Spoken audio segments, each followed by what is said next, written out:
उत्तर प्रदेश लोक सेवा आयोग से जुड़े आप सभी अभ्यर्थियों का स्वागत है देवप्रयागम आईएएस में, डीपीआईएस में। मित्रों, आज आपके साथ चर्चा में कई महत्वपूर्ण विषय हैं, जिसमें आरओ 2025 का 2023 का परिणाम आ गया है। ठीक है, आप देखें तो आरओ 2023 का परिणाम आ गया है। काफी उलटफेर हुआ। उलटफेर का मतलब जो कहा जा रहा था उससे इतर मेरिट गई है, तो क्या मेरिट ऐसे ही जाएगी? क्या संशोधित उत्तर आयोग जारी करेगा? इस पर चर्चा करेंगे कि आयोग की मंशा क्या है। क्या आयोग की मंशा है कि संशोधित उत्तर वो जारी करे? क्या छात्र के हित में ऐसा किया जाना उचित है? इस पर चर्चा करेंगे आपके साथ। कितने प्रश्नों की हेराफेरी से मेरिट आगे पीछे हुई है, बहुत ही विचारणीय प्रश्न है। 2026 आरओ का विज्ञापन कब आएगा और बीईओ का विज्ञापन कब आएगा, इस पर चर्चा करेंगे। ये तो मुख्य चर्चा का विषय है, लेकिन आप शुरुआत कर रहे हैं, चल रहे हैं, तो इसके साथ आप डीपीआईएस से जुड़े रहिए, पूरी क्लास देखिएगा, क्योंकि पूरी क्लास में हम बहुत महत्वपूर्ण विषय को आज लेकर के चल रहे हैं, उन पर जरूर चर्चा कीजिएगा।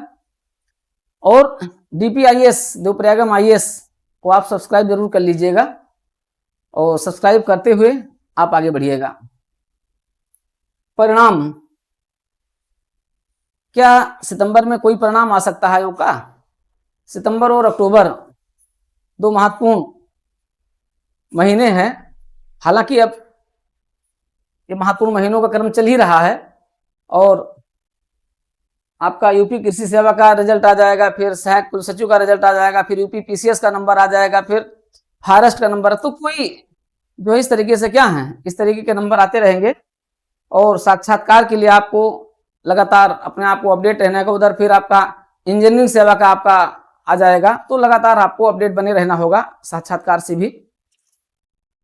इस पर चर्चा करेंगे कब आ रहा है यूपी राज्य कृषि सेवा का रिजल्ट, कब आ रहा है सहायक रजिस्ट्रार का कब रिजल्ट आ रहा है, सहायक रजिस्ट्रार में क्या हो रहा है। आप सभी लोग काफी व्याकुल हैं, परेशान भी हैं, अब क्या हो रहा है उस पर चर्चा करेंगे, इसलिए पूरी क्लास देखिएगा। हाँ, और अगर अभी भी सब्सक्राइब ना किया तो जरूर कर लीजिएगा। यूपी पीसीएस 2025 कितनी सीटें हैं, सीटों की संख्या, संपूर्ण करंट अफेयर को हम लोग घटनासार, पीडी और घटना चक्र, लेकिन बेसिकली आपका ये दोनों है, क्योंकि घटनासार में 11 सितंबर तक का करंट अफेयर्स कवर कर दिया गया है, इससे आगे नहीं आएगा। आप देखेंगे तो अगर बहुत आ जाता है तो सितंबर के फर्स्ट वीक तक का ही करंट अफेयर्स आएगा, और ये करंट अफेयर्स अगर आप देखते हैं तो प्रतियोगिता दर्पण और आपका जो है घटनाचक्र से कवर हो जाएगा। ठीक है, घटनाचक्र से भी कवर हो जाएगा। तो इन मैगजीन, इन पत्रिकाओं का आप 1 घंटा मात्र क्लास लीजिए। 1 से 1.5 घंटे, 1 घंटे की क्लास में 20 तारीख से लेकर के और 5 तारीख तक आपका पूरा करंट अफेयर्स हमारे साथ कवर हो जाएगा। ये क्लास सुबह 9 बजे आप लीजिएगा, और सुबह 9 बजे आपको पूरी क्लास मिल जाएगी करेगी, और इस क्लास से आपका पूरा करंट अफेयर्स कवर हो जाएगा। पूरा करंट अफेयर्स कवर होने का मतलब है जितने भी महत्वपूर्ण विषय और मुद्दे हैं, ठीक है, और उसी के साथ कुछ एमसीक्यू है, वो भी पूरा इसके साथ कवर हो। तो इन सभी पर भी चर्चा करने चल रहे हैं, लेकिन शुरुआत करते हैं यहां से। आरओ 2023 अभ्यर्थियों के आशाओं का एक बहुत बड़ी परीक्षा थी। इतनी मेरिट क्यों गई? स्वाभाविक बात यह थी कि हाँ, मेरिट जाने में देखिए पढ़ने वालों की संख्या और स्ट्रेटजिक तरीके से पढ़ने वालों की संख्या में तो कमी है नहीं, लेकिन इसका मतलब ये भी नहीं है कि जिनका नहीं हुआ नहीं पढ़ते हैं। जिनका सिलेक्शन नहीं हुआ है वो बॉर्डर लाइन पर रहे हैं, वो भी पढ़ते हैं, जिनका हो गया है वो भी पढ़ते हैं। पढ़ने में भी, मेहनत करने में भी कोई अंतर नहीं है। हाँ, बस ये है आप उस समय जब आप परीक्षा हाल में होते हैं, 2, 4, 6 क्वेश्चन, जो आपके 4, 6, 10 क्वेश्चन आपके माइंड से कैसे स्लिप हो गए, ठीक है, और माइंड से स्लिप होकर के आपने क्या क्या गलत कर दिया। जैसे ही बाहर आया आपने देखा कि नहीं वो तो सही, तो हमने गलत करके आया है, और ये ऐसा ये नहीं, ये होना चाहिए। तो ये कुछ ऐसी कमी है, सरल प्रश्न गलत हो गए, कुछ गोला भरने में गलतियां हो गई। तो ये तो रही सही मानवीय भूल आपसे रही सही कसर कौन पूरा करता है? लोक सेवा आयोग पूरा कर देता है, क्योंकि 5 से 6 क्वेश्चन और 7 क्वेश्चन के साथ हेराफेरी कर देना पूरे करियर को एक तरीके से दांव पर ला देता है। दोनों कुछ अपनी मानवीय भूल और कुछ लोक सेवा आयोग की करामात, इन दोनों ने मिलकर क्या किया, आपके साथ आंसर में इधर उधर कर दिया। चलो ठीक है, वो भी गुंजाइश थी, चलो हो गया, आपसे मानवीय भूल हो गई, आप कुछ नहीं कर सकते हैं। माननीय लोक सेवा आयोग जो सभी छात्रों का, प्रतियोगी छात्रों का अभिभावक है, एक अभिभावक संरक्षक के रूप में उसकी जिम्मेदारी है कि आपके लिए पूरी पारदर्शिता, पूरी कर्तव्य निष्ठा और जो भी आपके लिए अच्छा हो सकता है, कहते नहीं जय हित होए नाथ हित, जय हित होए नाथ हित मोरा, जय विध होए नाथ हित मोरा।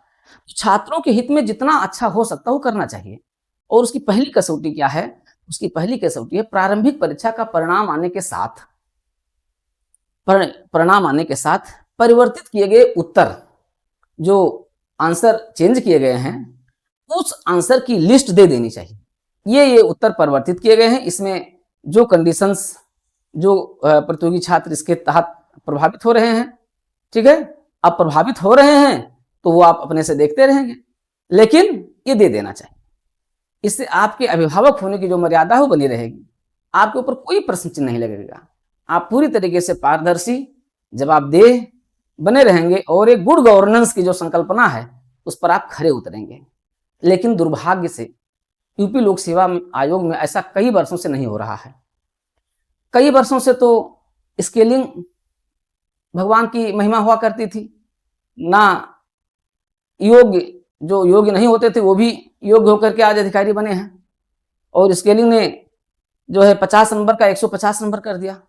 तो वो तो एक अलग की बात हुई, वो भी जो दिक्कत थी। दूसरी बात अब आई है प्रीलिम्स परीक्षा के लिए। प्रीलिम्स परीक्षा में माननीय आयोग से गुहार है, ये निवेदन है कि इस पर विचार किया जाए और जो परिवर्तित आंसर इसलिए दिया है क्योंकि अभी प्रारंभिक परीक्षा लगी हुई है। मान लिया उसी में से कुछ प्रश्न अगर आ गए तो फिर वो भी गलत हो जाएंगे। अब पता नहीं क्या लगाए आंसर, पता नहीं कौन कमीशन माना है, क्योंकि कभी कमीशन ने जो आंसर दिया है वो आंसर गलत है, वही आंसर आप लगा देंगे तो फिर गलत हो जाएगा। आंसर ने उसको सही किया है कमीशन ने कि नहीं सही, ये लाजमी है, ये लॉजिकल चीजें हैं, तार्किक हैं। इस पर आयोग को मीटिंग बुला करके और बात करना चाहिए, छात्रों की वैध मांगों पर विचार करना चाहिए। फिलहाल ये आयोग के ऊपर है, आयोग एक अभिभावक के बाद जरूर इस पर विचार करेगा। चलिए अब आते हैं जिनका हो गया है प्रीलिम्स में, वो मुख्य परीक्षा के लिए लग ही गए हैं, बल्कि पहले से ही लगे हुए थे। जो लोग 130 प्लस थे वो लोग तो पहले से ही लगे हुए थे। हाँ, 125 से 30 वाले की स्थिति थोड़ी सी डामाडोल रही है। बड़ी संख्या रही 125 से 130 की, बड़ी संख्या रही 120 से 125 की, और इन दोनों में उम्मीद थी कि हाँ मेरिट लगभग नीचे आकर के यहाँ तक पहुंचेगी, लेकिन ऐसा नहीं हुआ। ऐसा होना चाहिए था, जो आंकड़े बता रहे थे वो आधार पर ऐसा होना चाहिए था, लेकिन ऐसा हुआ नहीं। अब उन्हें के लिए दो विकल्प है ही, एक तो पीसीएस 2025 अच्छा विकल्प है, दूसरा जो है 2026 अगर जो केवल समीक्षा अधिकारी दे रहे हैं उनके लिए 2026 में वैकेंसी आ रही है, उनके लिए प्रयासरत रहें, क्योंकि 26 में भी वैकेंसी मार्च तक आ ही जाएगी, विज्ञापन आ ही जाएगा। यूपी पीसीएस के साथ ही उसका भी विज्ञापन आ जाएगा, और बाकी बीईओ का विज्ञापन आने वाला है, उसके लिए भी आपको लग जाना चाहिए। अगर आप समीक्षा अधिकारी के साथ अगर आप बीएड वाले हैं तो आपके लिए तो इस समय, बीएड वालों के लिए तो इस समय लॉटरी खुली हुई है, राम नाम की लूट है, लूट सको तो लूट, ठीक है। एलटी ग्रेड और प्रवक्ता और फिर बीओ सब कुछ है, तो आपके लिए तो खैर कुछ कहने की जरूरत नहीं। तो ये स्थिति ये है, 5 से 6 क्वेश्चन का बदलाव जो संशोधित उत्तर हुआ है खुद माने रखता है, इसलिए उसको तत्काल जारी करना चाहिए। चलिए फिलहाल अब आते हैं परिणाम।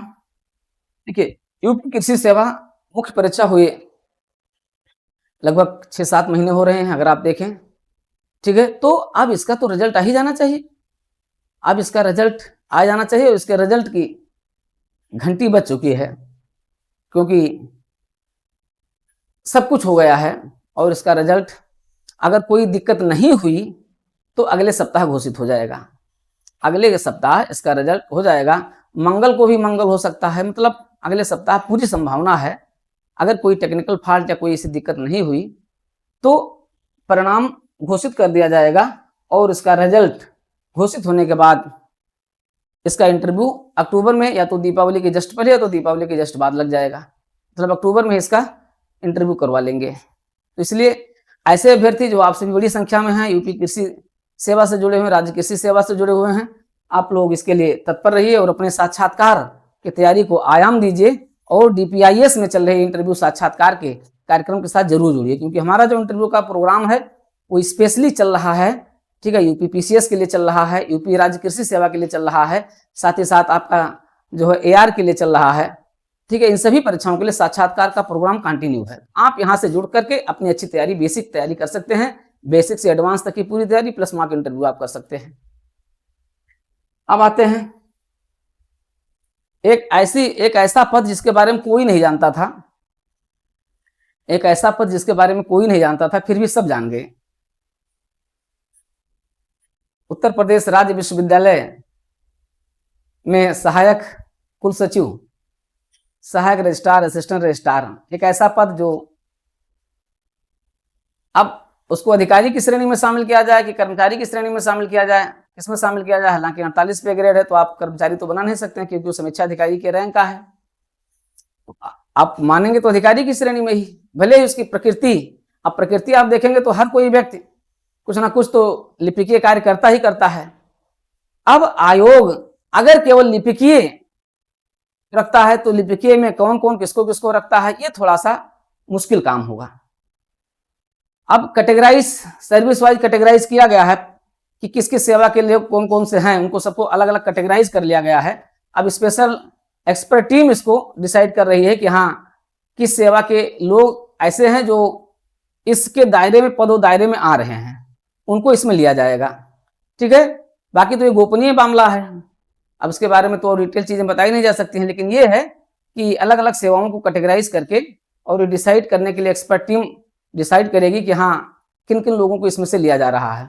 तो आयोग को भी इस पर सहानुभूतिपूर्वक विचार करना चाहिए, क्योंकि जो भी अथॉरिटी है, अथॉरिटी ने अगर प्रमाणित कर दिया है किसी भी अधिकारी को, किसी भी कर्मचारी को कि वो किस श्रेणी के हैं और वो जानते, तो उसको प्रमाणित करवा ले। प्रमाणित करवाने के बाद ही फिर उस पर अंतिम निर्णय लें। अगर वो उस श्रेणी में आ रहे हैं तो ठीक है, नहीं तो फिर आयोग अपने से काम करे। लेकिन आयोग को जो है अथॉरिटी से, जो कर्मचारियों की जो ज्वाइंट अथॉरिटी है, ठीक है, उससे जरूर प्रमाणित करवा लें, ये होना चाहिए।